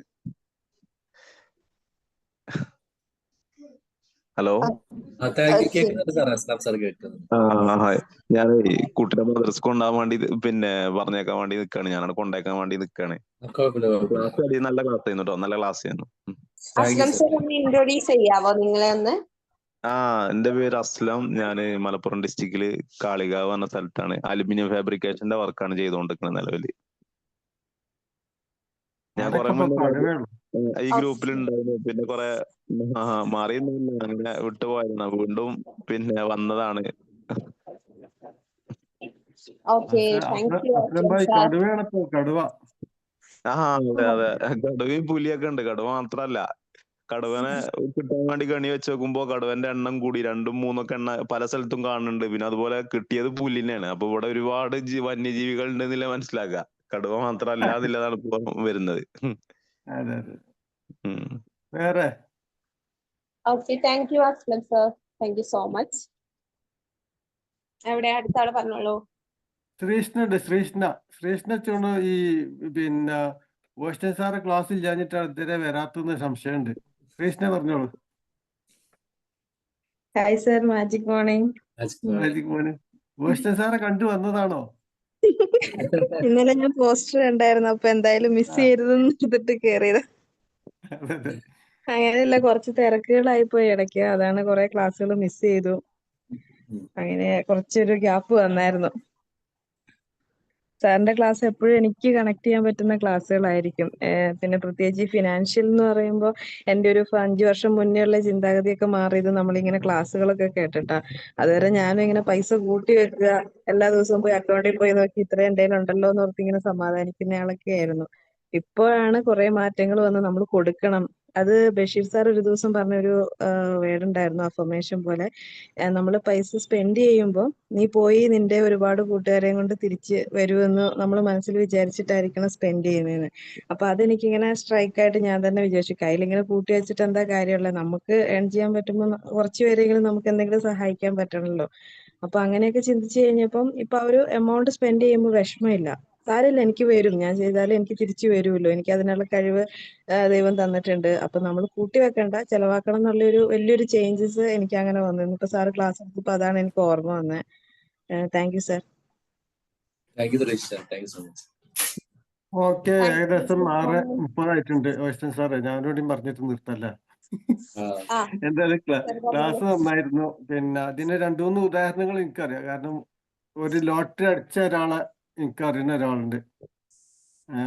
ഒരു കോടി രൂപ അങ്ങനത്തെ അടിച്ചിട്ടുള്ളൂ. 1 കോടി രൂപക്ക് 1 കോടി രൂപ ഒന്നും കിട്ടിയിട്ടില്ല, പകുതിയോളം പൈസ കിട്ടുള്ളൂ. അതിന് ശേഷം തന്നെ അവര് ഈ ഇതിന്റെ കമ്മീഷനൊക്കെ കഴിച്ചിട്ടുള്ള ബാക്കി അക്കൗണ്ടിലേക്ക് വരിക. അതായത് പിന്നെ അടക്കാനുള്ള പൈസകളൊക്കെ അടച്ചതിന് ശേഷം മാത്രമേ അക്കൗണ്ടിലേക്ക് കയറൂ. ആ അക്കൗണ്ടിലേക്ക് കയറാൻ തന്നെ 2-3 മാസം എടുത്തണമെന്നാണ് പറഞ്ഞത്. അക്കൗണ്ടിലേക്ക് ഫുള്ളായിട്ട് വന്നിട്ടില്ല. അങ്ങനെ വന്നതിന് ശേഷം പിന്നെ അതുമായി ബന്ധപ്പെട്ട കുറെ നിയമ പ്രശ്നങ്ങൾ, പിന്നെ പൈസ 2% വേറെ അടക്കണം, 3% വേറെ അടക്കണം പറഞ്ഞിട്ട് കുറെ നിയമ പ്രശ്നങ്ങൾ വന്നു. ജനങ്ങൾ പൊതുവെ ഇയാളോട് സഹകരിക്കൽ കുറഞ്ഞു. കാരണം കടം ചോദിച്ചിട്ടും കിട്ടാതെ വന്നിട്ടും നമ്മളെ സഹായിക്കണില്ല എന്ന് പരാതി, കുടുംബക്കാരൊക്കെ പിണങ്ങിപ്പോയി, അയൽവാസികളൊക്കെ പിണങ്ങിപ്പോയി, അയൽവാസികളില്ലാതായി, സുഹൃത്തുക്കളില്ലാതായി, കുടുംബക്കാരില്ലാതായി, ഇയാൾ ഒറ്റപ്പെട്ടു. അങ്ങനെ കുറെ സാഹചര്യം, ഈ മാനസിക അസ്വസ്ഥത വന്നു ഇയാൾക്ക്. അങ്ങനെ കുറെ സംഭവങ്ങൾ ഞാൻ കേട്ടിട്ടുണ്ട്. അതുപോലെ തന്നെ ഈ ചെലവാക്കുന്നത് പറഞ്ഞാൽ ഈ സൗദിയിലൊക്കെ പോയാൽ ഈ അമിതമായ ഭക്ഷണം കൊടുക്കുന്ന ആൾക്കാർ, അവിടെ പോയ ആൾക്കാർക്ക് അറിയാം. ഒരു കല്യാണത്തിലൊക്കെ പോയ ഒരു പ്ലേറ്റിൽ ഒരാടൊക്കെ ഉണ്ടാവും, ഒരു പ്ലേറ്റിൽ ഒരാട്. നമ്മൾക്ക് ഒരു കല്യാണത്തിന് ഒരാടേ ഉണ്ടാവുള്ളൂ, ഒരു കല്യാണത്തിന് മൊത്തം ഒരാടേ ഉണ്ടാവുള്ളൂ. അവിടെ അങ്ങനെയല്ല, ഒരു പ്ലേറ്റിൽ ഒരാടുണ്ടാവും. അപ്പൊ അത്രയും ഭയങ്കര ചെലവുണ്ട്. പക്ഷെ അവര് ഭക്ഷണം വേസ്റ്റ് ആക്കണില്ല എന്ന് ഞാൻ പറഞ്ഞില്ല, പക്ഷെ പകുതി മുക്കാലും അവര് മറ്റുള്ളവർക്ക് കൊടുക്കുന്നുണ്ട്. ഇത് കൊടുത്തിട്ടും തീരാഞ്ഞിട്ട് മാത്രമാണ് വേസ്റ്റ് ആക്കുന്നത്. ഒരുപാട് ആൾക്കാർ ആ പ്രദേശത്തുള്ള പിന്നെ ജോലിക്കാര്, അവിടെ ജോലി ചെയ്യുന്നവര്, ആ ജോലി ചെയ്യുന്നവർക്ക് അറിയുന്ന സുഹൃത്തുക്കളൊക്കെ അവർ വിളിച്ചെത്തി. അത് ഇന്ത്യക്കാരാണെങ്കിലും പാകിസ്ഥാനി ആണെങ്കിലും പിന്നെ ഏത് രാജ്യക്കാരാണെങ്കിലും ഏത് മതക്കാരാണെങ്കിലും അതൊന്നും നോട്ടില്ല. എല്ലാവർക്കും ഈ ചോറും ആടും ഒക്കെ കൊടുത്തിട്ട് എന്നിട്ടും തീർന്നില്ലെങ്കിൽ മാത്രം ആണ് അവരോട് പറഞ്ഞത് ഞങ്ങള് കൊണ്ടുപോയിക്കോടെ, അതല്ലെങ്കിൽ എവിടെയും കുഴിച്ചിട്ടാണ് എന്ന് പറഞ്ഞു. അപ്പൊ അതൊക്കെ ഒരു ഭക്ഷണ രീതി, അമിതമായ ചെലവുകൾ വരുന്നു. സാറ് പറഞ്ഞൊക്കെ ഒരുപാട് ഉദാഹരണങ്ങൾ മനസ്സിലേക്ക് വന്നിരുന്നു. താങ്ക് യു, നല്ലൊരു ക്ലാസ് ആയിരുന്നു sir. Thank you sir, thank you so much. Thank U Razak sir, thank you so much. അപ്പൊ ഇനി ആരെങ്കിലും ഉണ്ടോ ഫീഡ്ബാക്ക് പറയാന്? ഇല്ല എന്നുണ്ടെങ്കിൽ നമുക്ക് വൈൻഡപ്പ് ചെയ്യാം. ആരെയുണ്ടെങ്കിൽ ഒന്ന് അൺമ്യൂട്ട് ചെയ്തിട്ട് സംസാരിക്കാം. Hello yes, hello, magic morning. Magic morning. Magic morning. സാറേ, വളരെ നല്ലൊരു ക്ലാസ് ആയിരുന്നു. പോയിന്റ് ബൈ പോയിന്റ് ആയിട്ട് 3 പോയിന്റ് സാർ പറഞ്ഞു തന്നിട്ടുണ്ടായിരുന്നു, നോട്ട് ചെയ്തിട്ടുണ്ട്. പിന്നെ നമുക്ക് ഇപ്പൊ പണത്തിന്റെ കാര്യം പറയാൻ, പണത്തിന് വേണ്ടിയിട്ട് ജീവിക്കുന്ന ആളുകള് ഉണ്ട്, നമുക്ക് കാണാൻ കഴിഞ്ഞിട്ടുണ്ട്. അതായത് പണത്തിന് വേണ്ടിയിട്ട് ചെറുപ്പം മുതൽ അവരുടെ നല്ല ലൈഫൊക്കെ മറ്റുള്ള ഗൾഫ് രാജ്യങ്ങളില് അവരവിടെ ഹോമിച്ചിട്ട്, അങ്ങനെ തന്നെ പറയണം, അത്രയും നമ്മള് കുടുംബത്തിന് വേണ്ടിയിട്ട് അങ്ങനെ ചെയ്ത്, പിന്നെ അതൊക്കെ കഴിഞ്ഞ് അവിടുന്ന് നല്ലൊരു അസുഖം, അതായത് ഷുഗർ അങ്ങനെയുള്ള സംഭവങ്ങളൊക്കെ കിട്ടി നാട്ടിൽ വന്ന സമയത്ത് മക്കളോ വൈഫോ അങ്ങനെ അവരെ കെയർ ചെയ്യാത്ത അങ്ങനെയുള്ള ആളുകളെ നമുക്കറിയാം. അതായത് അവരുടെ ഒരു ഏജ് കഴിഞ്ഞ് അവർ നല്ല പ്രായങ്ങളൊക്കെ അവരവിടെ ഹോമിക്കും കുടുംബത്തിന് വേണ്ടിയിട്ട്. പക്ഷെ നമുക്ക് തിരിച്ച് നാട്ടിൽ വരുമ്പോൾ അവർക്ക് അത് തിരിച്ചു കിട്ടാത്ത, അവർക്ക് ആ സ്നേഹം പോലും കിട്ടാത്ത ആളുകളെ നമുക്ക് പല ആളുകളോടും അങ്ങനെ സംസാരിക്കുമ്പോൾ നമുക്ക് ആ ഒരു ഫീല് വരാറുണ്ട്. അപ്പൊ നമ്മള് പണത്തിന് വേണ്ടി ജീവിക്കണം. അതായത് ഇപ്പൊ സാറ് പറഞ്ഞ പോലെ തന്നെ കുടുംബത്തിന് വേണ്ടി ജീവിക്കുകയാണെന്നുണ്ടെങ്കിലും അതെങ്ങനെ വരുന്നു എന്താന്നുള്ളത് വീട്ടിലിരിക്കുന്ന ആളുകളും കൂടെ ഒന്ന് മനസ്സിലാക്കേണ്ട ഒരു കാര്യം സാറ് പറഞ്ഞു. അതുപോലെ തന്നെ നമുക്ക് ഇൻവെസ്റ്റ് ചെയ്യണത് അത് നല്ല കാര്യങ്ങൾക്ക് വേണ്ടിയിട്ട് ഇൻവെസ്റ്റ് ചെയ്യുക. അതിപ്പോ സാറ് പറഞ്ഞപ്പോ നമുക്കൊരു യാത്ര പോകണമെന്നുണ്ടെങ്കിൽ ഇപ്പൊ അല്ലെങ്കിൽ ഒരു വാഹനം മേടിക്കണം, ഇപ്പൊ ഓടി കാർ തന്നെ വേണമെന്നില്ല, ഓസ്റ്റിൻ സാറ് സൂചിപ്പിക്കണ്ടായി. അത് സംഭവം സത്യമാണ്. അതായത് ഒരു 4-5 പേർക്ക് വീട്ടിലുള്ള ഫാമിലിക്ക് പോകണമെന്നുണ്ടെങ്കിൽ അതിന് പറ്റിയ ഒരു വാഹനം, അതായത് ആർഭാടമായിട്ടുള്ള ജീവിതം വേണം നമുക്ക്. അതിനപ്പുറത്ത് നമുക്ക് അതെങ്ങനെ നമ്മളെങ്ങനെ അധ്വാനിച്ചുണ്ടാക്കുന്ന പണമാണെന്നു അതിനെ ഇൻവെസ്റ്റ് ചെയ്യുക, അതിനൊരു ബഹുമാനത്തോടു കൂടി ചെലവാക്കുന്ന ഒരു കാര്യം, ആ കാര്യങ്ങളും സാറ് കറക്റ്റ് ആയിട്ട് പറഞ്ഞു. പിന്നെ ഇപ്പൊ ഞങ്ങളുടെ വീടിന്റെ അടുത്ത് ഇപ്പൊ ഒരു എക്സ്പീരിയൻസ് ആണ് ഞാനിപ്പോ ഷെയർ ചെയ്യുന്നത്. വീടിന്റെ അടുത്ത് ഒരു അമ്മ ഉണ്ടായിരുന്നു, അവർക്ക് കുട്ടികളോ ഒന്നുമില്ല, അമ്മ മാത്രമേ ഉണ്ടായിരുന്നുള്ളൂ. അവരുടെ അമ്മ ഒരു ഗവൺമെന്റ് സർവീസിൽ, അതായത് ഈ ഗവൺമെന്റ് എന്താ പറയാ ഓഫീസുകളിലൊക്കെ ഇങ്ങനെ ക്ലീനിങ്ങിന്റെ, പണ്ടത്തെ കാലത്ത് അങ്ങനെയായിരുന്നു, ക്ലീനിങ്ങിനൊക്കെ കയറിയിട്ട് ആ ഒരു ജോലി കിട്ടിയതാണ് ഈ അമ്മയ്ക്ക്. അപ്പൊ ഇവർക്ക് ആ ഒരു ചെറുതായിട്ടുള്ള ഒരു അഹങ്കാരം, അങ്ങനെ തന്നെ പറയണം. അങ്ങനെ ഇവരുടെ ആങ്ങളുടെ മക്കളൊക്കെ ഉണ്ടായിരുന്നു. പക്ഷെ അങ്ങനെ ജീവിച്ച് ഇവർ ഒറ്റയ്ക്കായിട്ട് ഒരു വീട് വെച്ചു ജീവിച്ചു. വയസ്സായ സമയത്ത് ഇവരെ നോക്കാൻ ആരുമില്ല. അപ്പൊ ഈ അമ്മ മാത്രമേ ഉള്ളൂ എന്ന് വിചാരിച്ചിട്ട് ഈ ആങ്ങളുടെ മക്കൾ അവരെ സഹായിച്ചു, അവരെ നോക്കി. അതായത് ഒരു 3-4 മാസം ഇവർ കിടന്ന ഭാഗത്ത് നിന്നിട്ട് എല്ലാ കാര്യങ്ങളൊക്കെ അങ്ങനെ ഉണ്ടായിരുന്നു. അങ്ങനെ ഇവര് ഒരുപാട് സഹായിച്ച് അവര് മരണപ്പെട്ടു. പക്ഷെ ഈ അമ്മോട് ആ സമയത്തൊക്കെ പറഞ്ഞിരുന്നു, നിങ്ങളുടെ രേഖകൾ എവിടെ, അല്ലെങ്കിൽ ഇതൊക്കെ ഒരു കോമ സ്റ്റേജിലെത്തി നമുക്ക് ഇതിനൊന്നും പറ്റില്ലല്ലോ, അത് വിചാരിച്ച് വീണ്ടും തൊട്ടതാണ്. അങ്ങനെ ഇവരോട് ഇങ്ങനെ ചോദിച്ച് മനസ്സിലാക്കുമ്പോൾ ഈ അമ്മ വായ തുറന്നിട്ടേ ഇല്ല. എല്ലാം അവിടെ ഉണ്ട് എന്നുള്ള ആ ഒരു തരത്തിൽ അങ്ങനെ ഇതായി. ആ അമ്മയുടെ വീട് കുറച്ചങ്ങനെ മാറിയിട്ടാണ്. തിരിച്ച് ഈ അമ്മേനെ നല്ല രീതിയിൽ നോക്കി, മരണപ്പെട്ടു. ഇവരുടെ കാര്യങ്ങളൊക്കെ കഴിഞ്ഞ് പിന്നെ ഈ ആങ്ങളുടെ മക്കൾ അതൊക്കെ അവിടെ പോയി, അവരുടെ വീട്ടിൽ പോയി ഇതൊക്കെ ചെക്ക് ചെയ്ത് നിന്ന സമയത്ത് ആ അമ്മ അനാഥാലയത്തിന് അവരുടെ എല്ലാ സമ്പാദ്യങ്ങളും അനാഥാലയത്തിന് എഴുതി വെച്ചിരിക്കണം. ഇവരുടെ ബാങ്കിൽ കുറെ പൈസ ഉണ്ട്, അതെല്ലാം അനാഥാലയത്തിന് വെച്ചിരിക്കണം. പക്ഷെ അതിനുശേഷം ഈ ആങ്ങളമാരുടെ മക്കളായാലും അല്ലെങ്കിൽ അവരുടെ വൈഫായാലും ശരിക്കും ആ ഒരു അമ്മേനെ അത്രയും മോശപ്പെട്ട രീതിയിലാണ് ചിത്രീകരിച്ചത്. അങ്ങനെതായിട്ടാണ് സംസാരിക്കുന്നത്. അപ്പൊ മരണപ്പെട്ടു പോയ സമയത്തും അവർക്ക് ആ ഒരു എന്താ ഒരു പ്രാക്ക് അങ്ങനെ പറയാം, അതേ ആ ഒരു അവസ്ഥയിലാണ് ഇപ്പോ. അപ്പൊ നമുക്ക് എന്താ വെച്ചാൽ അതൊക്കെ ഇപ്പൊ ഈ സാറ് പറഞ്ഞപ്പോ, സാറിന്റെ ക്ലാസ് കേട്ടപ്പോ അതൊക്കെ എന്റെ മൈൻഡിലേക്ക് ഇങ്ങനെ ഓടി വന്നു. എന്തായാലും വളരെ നല്ലൊരു ക്ലാസ് ആയിരുന്നു സാറേ. നമുക്ക് പണത്തിനെ കുറിച്ച് നമ്മൾ എങ്ങനെ അത് ഉപയോഗിക്കണം, എവിടെയാണ് നമ്മൾ ചെലവാക്കേണ്ടത്, അങ്ങനെയുള്ള കാര്യങ്ങളൊക്കെ സാറ് പറഞ്ഞു. പിന്നെ വേറൊരു കാര്യം പറഞ്ഞത്, നമ്മുടെ വീട്ടിൽ നമ്മൾ നല്ല പാത്രങ്ങളൊക്കെ എടുത്തു വെക്കും. പിന്നെ ആരെങ്കിലും ഇപ്പൊ വിരുന്നുകാരൊക്കെ വരുന്ന സമയത്ത് നമ്മൾ അത് ഉപയോഗിക്കുക. അല്ലെങ്കിൽ വിരുന്ന് പോകുന്ന വീട്ടിലേക്ക് പോകുമ്പോൾ നല്ല ഭക്ഷണങ്ങൾ കൊണ്ടുപോവുക, നമ്മുടെ കുട്ടികൾക്ക് അതായത് ഏറ്റവും മോശമായിട്ട് അങ്ങനെ കൊടുക്കുക എന്നൊക്കെ സാറ് സൂചിപ്പിച്ചു. പക്ഷെ നമ്മുടെ ഈ ബി മാജിക്കില് ഇതേപോലെ തന്നെ സാർ ഒരു ക്ലാസ് എടുത്തിട്ടുണ്ടായിരുന്നു. അതിനുശേഷം പിന്നെ ആ ഒരു കാര്യത്തിൽ ഞങ്ങൾ ചെയ്യാറില്ല. നമ്മള് നല്ലൊരു പാത്രം അല്ലെങ്കിൽ വേറെ എന്തെങ്കിലും വസ്ത്രം വാങ്ങിച്ചത് അപ്പൊ നമുക്ക് എന്തെങ്കിലും അപ്പോഴത്തെ കാര്യങ്ങൾക്ക് നമ്മൾ ഉപയോഗിക്കുക. അല്ലാതെ അത് സ്വരു കൂട്ടി വെക്കുന്ന ആ ഒരു ഇത് നമ്മുടെ ബി മാജിക്കിലെ അംഗങ്ങൾക്ക് ഉണ്ടാവില്ല എന്ന് തോന്നുന്നു. സാറിന്റെ ക്ലാസ് മുന്നേ കേട്ട ആളുകൾക്ക് അത് ഉണ്ടാവില്ല. ഓക്കെ, വളരെ നല്ലൊരു ക്ലാസ് ആയിരുന്നു സാർ. വളരെ നന്നായിട്ടുണ്ടായിരുന്നു, മനസ്സിലാക്കാൻ പറ്റി. Okay, thank you sir. Okay, thank you so much Geetha ma'am. അപ്പൊ നമുക്ക് ഇനി വൈൻഡപ്പ് ചെയ്യാം. ടൈം ഇപ്പം ഒരുപാടായിട്ടുണ്ട്, 35 സോ ഒന്ന് സ്കൂളൊക്കെ തുറക്കുന്ന ദിവസമാണ്. അപ്പം എല്ലാവരും അതിൻ്റെതായിട്ടുള്ള സാർ പറഞ്ഞതുപോലെ ഫാദേഴ്സ് അവരെ കൊണ്ടയാക്കാനും അതുപോലെ മദേഴ്സ് കിച്ചണിലൊക്കെ തിരക്കിലായിരിക്കും. അപ്പൊ എന്ത് ചെയ്യാം, നമുക്ക് ഇനി വൈൻഡപ്പ് ചെയ്യാം. സോ ഇന്നത്തെ ഈ ഒരു സെഷൻ എടുത്ത ഓസ്റ്റിൻ സാറിനും അതുപോലെ ഇതിൽ പങ്കെടുത്ത എല്ലാ മെമ്പേഴ്സിനും thank you all. Thank you so much. Okay, have a nice day. Bye all. Thank you so much. Thanks a lot. Bye. Thank you. Thank you. Thank you all. Thank you, sir.